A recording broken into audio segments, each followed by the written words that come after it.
Hello world! Dave here, you may call me mowdownjoe, and welcome back to Let's Play Penny Arcade Adventures OtRSPoD Ep 1. Yeah, I'm doing this one post-commentary because I kind of expected this one to be much longer as I wander around aimlessly looking for side quests and various other things, but instead, most of it ended up just turning out to be Pelican Bay hunting for juice spots. Also picking up this phonograph horn, which we'll never actually use. Shame, really. But yeah, this episode, little short. Apologize in advance. Kind of wanted to make episode 13, well, the big apocalyptic finale. But it kind of needs something basic to fill the time for the time being. So yeah, of course, as you saw, I kind of did a lot of off-camera grinding through the Carney games, and right now, though, mainly it's mostly just a big hunt for the last few, let me see, what was I going to say? Oh yeah, last few juice spots, and I was sure that there was multiples in this particular section of the boardwalk, but instead, we just find these two. They're pretty much the same as every other juice spot you find in the boardwalk, so there's nothing really fancy. It is, however, possible that one set of juice spots might be in an area that's just inaccessible right now. You probably know what I'm talking about. I'm just guessing, because I'm sure I've seen other things around here move like that. I sure just saw that that pelican that was laying dead there. I'm sure he moved and he was hiding something, but no, can't seem to click on him, get him to get the juice spots to spout out from there.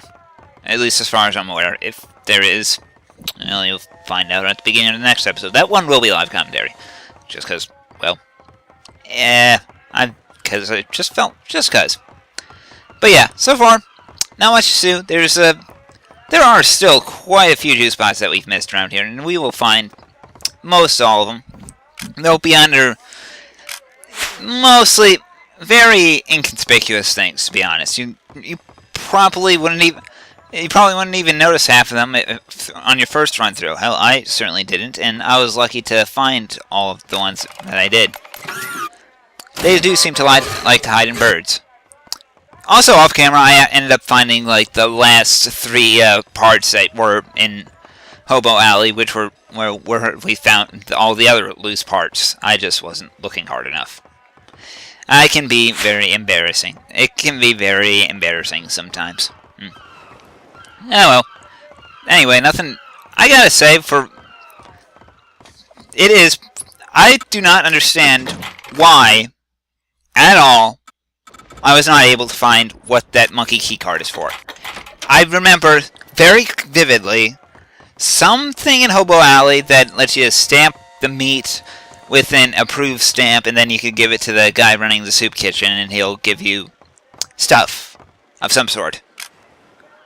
But I can't seem to find it anywhere. And I probably will not be able to show it this to run through. If only I had my old save file. The thing is, though, this is like that old save file is long gone. I will be very open with you. I kind of formatted over the hard drive that it was on to put Ubuntu Linux on a real install for me. So, oh well, everything's gone there. But you know what isn't gone though? Well, there's clearly one last guy right in that boot. The steam in that boot was not giving away anything at all. But yeah, we've got 300. Yeah, that's all we will find on this run. Although I ended up making one last pass just to be absolutely sure. Well, if the last 100 parts, the last two robots that we need happen to be past the barrier that leads to Mimethulu, well, that's just the way it's gonna be. But for the most part, it is very upsetting that I could not, because I actually did like one quick stroll through just to make sure, because I wanted to just scour the boardwalk before actually heading around Hobo Alley, trying to find that thing that is remnant in my memory that does not seem to exist at all, and it's driving me batty. But so yeah, but I could have sworn I saw the pelican that was lying at that one particular intersection, that one three-way intersection at the boardwalk. I could have sworn I saw it move. And there was supposed to be more juice spots, and then it was like, bring me up to at least 400 out of 450, and then I could probably get like the last ones hiding behind the barrier next to Mime Thulu, or whatever you want to call him, the silent one. The silent one. It is definitely much more of a fitting name, I guess. Although, honestly, look at him. It's Cthulhu wearing a mime outfit. I'm gonna call him Mime Thulu. But yeah, it seemed to be pretty much the entire scouring. There's really not much we could do other than go to Anne Claire's room.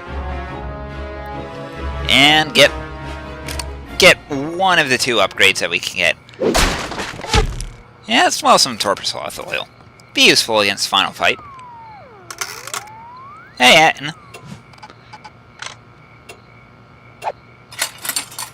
Yeah, let's give Gabe some brass knuckles. He's been lacking in damage all game, which is weird because he looks more brutish, really. Oh, do you? Spikes, huh? Ooh, nice. And yeah, we need all the parts to get all the upgrades. I do believe I actually get through. I do believe that I will be able to do that. I know I did it my first run through of the second game. I forget if I did it my first run through of this game. Yeah, well.